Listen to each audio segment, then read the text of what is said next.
Según un estudio del Observatorio del Desarrollo Humano y la Vulnerabilidad de la Universidad Austral, basado en datos del INDEC, el país registra una baja del 40% de 2014. Al mismo tiempo, los hogares sin niños crecieron hasta representar el 57% del total del censo de 2022 frente al 44% que se había establecido en el año 1991. Ante esta situación, nosotros recurrimos a alguien que es especialista en la materia y vamos a abordar la temática con quien es profesor en geografía de la Facultad de Humanidades y Ciencias de la Universidad Nacional del Litoral, es especialista en problemáticas sociales de la geografía, Facultad de Humanidades y Ciencias, Universidad Nacional del Litoral, es profesor titular allí, y nos estamos refiriendo a Gustavo Peretti, que deferentemente nos va a atender y va a dialogar con nosotros en los próximos minutos.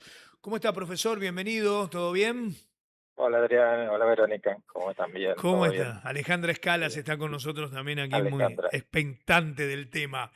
Bueno, Hola. Gustavo, es una situación que seguramente ha requerido de un análisis especial, esto de que dábamos cuenta, ¿no? Sí, como bien decías, es una dinámica demográfica que se está dando, que, bueno, da cuenta de una nueva estructura de la población que, si la comparamos no con muchas décadas atrás, es muy distinta, ¿sí? Una población que ya tiene síntomas de envejecimiento importante y que, bueno, responde básicamente a dos factores. Por un lado, al aumento de la esperanza de vida, que hace que el peso de los adultos mayores sea cada vez mayor en la estructura demográfica, y por otro lado, que los niños y jóvenes también sean cada vez menos debido a un descenso en la fecundidad, descenso que si bien es una tendencia que se está dando desde hace ya 40 años, lo que llama la atención es que es muy pronunciada en los últimos 10 años. ¿Y las razones, Gustavo, de este descenso de la fecundidad, como usted lo define? Sí, como todo comportamiento social es multicausal, Ujú. entonces eh, uno podría ver el tema de las causas. Por un lado, cuestiones más de tipo macro, de situación del país, de decir, bueno, a ver, vincularlo con las cuestiones económicas. Entonces, bueno, pensar en traer un hijo al mundo ante un contexto de incertidumbre económica, bueno, es algo que se tiene en cuenta y que puede jugar en contra. También cuestiones que tienen que ver con el tema de la demora en tener el primer hijo, ¿sí? El descenso, sobre todo más importante, se da en las mujeres jóvenes que tienen hijos. Por ejemplo, si comparamos, esto como bien también decía, es una cuestión global que se da en casi todo el mundo. Por ejemplo, en el caso de España, se dan más nacimientos mujeres de más de 40 años que mujeres de menos de 24 años. Entonces, hay una demora en tener el primer hijo, muchas veces queda solo en un hijo. En cuestión de lograr primero un desarrollo tipo profesional, y después recién tomar el proyecto de la maternidad.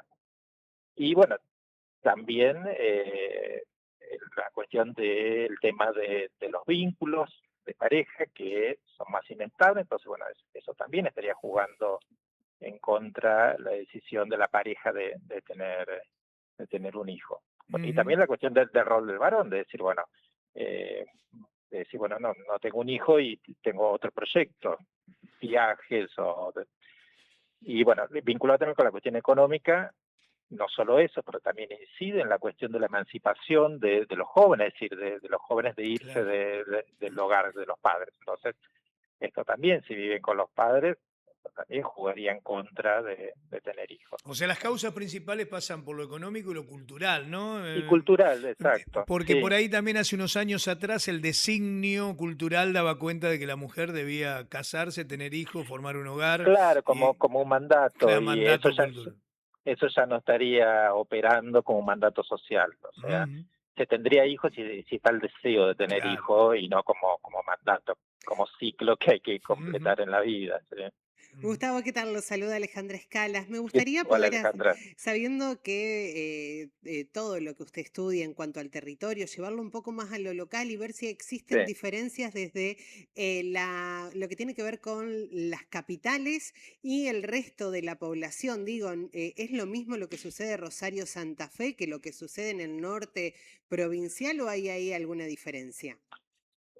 sí, no, hay diferencias. Uno lo analiza por departamentos. Bien, Es importante la diferencia, por ejemplo, la fecundidad en Vera, que es el departamento con mayor fecundidad, que departamentos del sur de la provincia, Casiriondo, Caseros. ¿Sí? Seguramente también hay diferencias más a nivel micro, o sea, de un municipio. Dentro, por ejemplo, el municipio de Santa Fe, seguramente hay diferencias en la fecundidad que se da en el centro sur de la ciudad que la que se puede dar en vecinales del oeste y del norte. Digo seguramente porque como los nacimientos se registran a nivel de gobierno local y no dentro del gobierno local, no hay datos para claro, poder afirmar esto que estoy diciendo. claro. De todas formas, si bien están estas diferencias tipo territorial, también a nivel país uno podría decir las provincias del NEA la fecundidad es mayor que en las provincias pampeanas, de hecho es así, pero se están achicando sí estas brechas. O sea, hace 20 años atrás, por decirte una fecha, era mucha la diferencia en la cantidad de hijos que tenían las mujeres formoseñas que las mujeres santafesinas, por ejemplo. Eso se está achicando. ¿Sí? ¿Qué es lo que quiere decir? Que el descenso de la fecundidad ya es un fenómeno que es transversal a todas las capas sociales. ¿Sí? Ujú. Bien, Eh, y Gustavo, esta situación, ¿no? De la geografía del envejecimiento, algo que vos nombrabas también, o sea, si no tenemos tanta natalidad en determinados lugares, lo que crece es ver una población cada vez más anciana. sí, ¿Cómo ves una proyección a unos años? No sé cómo hacerte el recorte, 5, 10 sí, años, ¿cómo se ve con estas proyecciones que tenemos en el presente? ¿A dónde sí. vamos? Hoy por hoy, en Argentina, la población que tiene menos de 14 años representa el 22%. Y quienes tienen más de 65, pueden decir adultos mayores, están en un 12%, o sea, 22 a 12.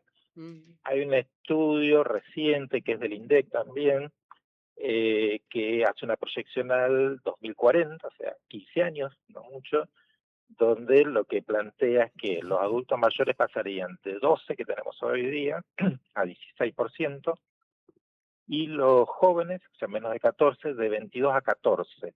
¿Qué quiere decir? Que habría más adultos mayores que jóvenes. ¿Sí?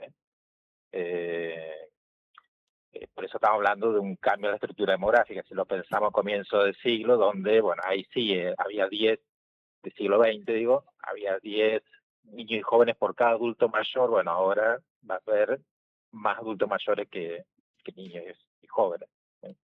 ¿Y esto haría un cambio en el territorio o simplemente es solamente demográfico con lo que podemos decir de las personas? ¿Existe la posibilidad de cambios de nuestro territorio como lo vemos ahora, el 2024, o es solamente social?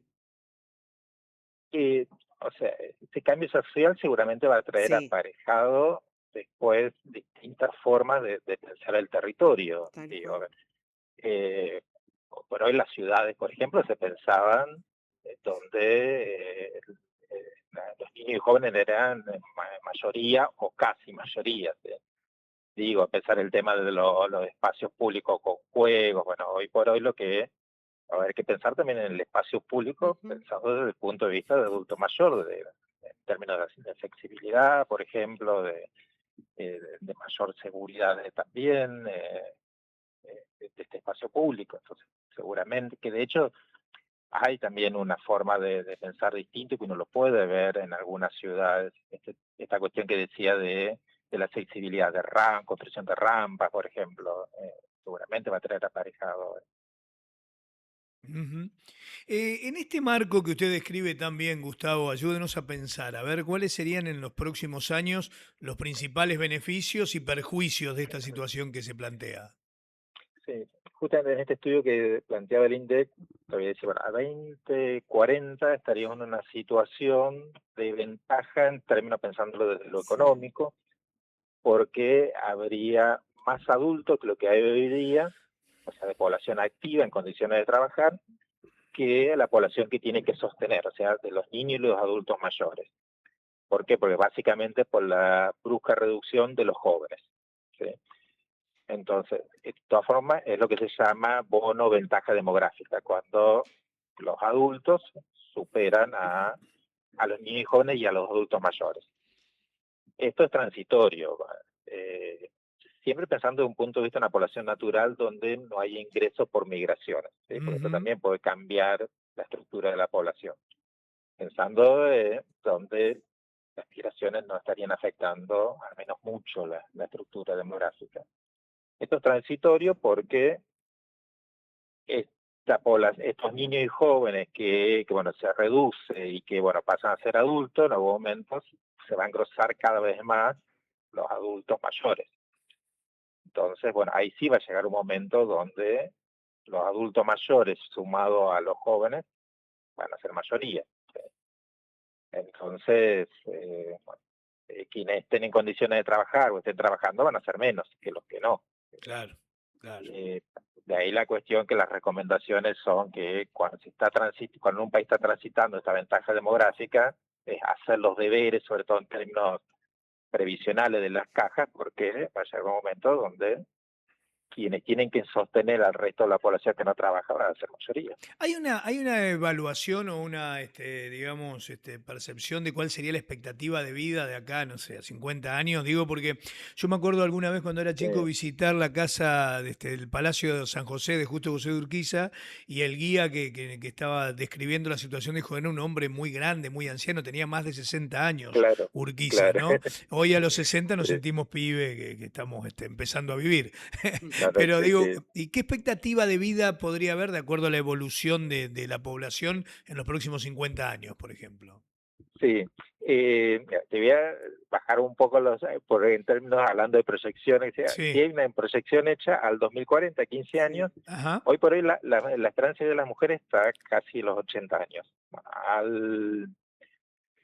Dentro de 15 años se proyecta que las mujeres van a vivir 85 años, o sea, 5 años más.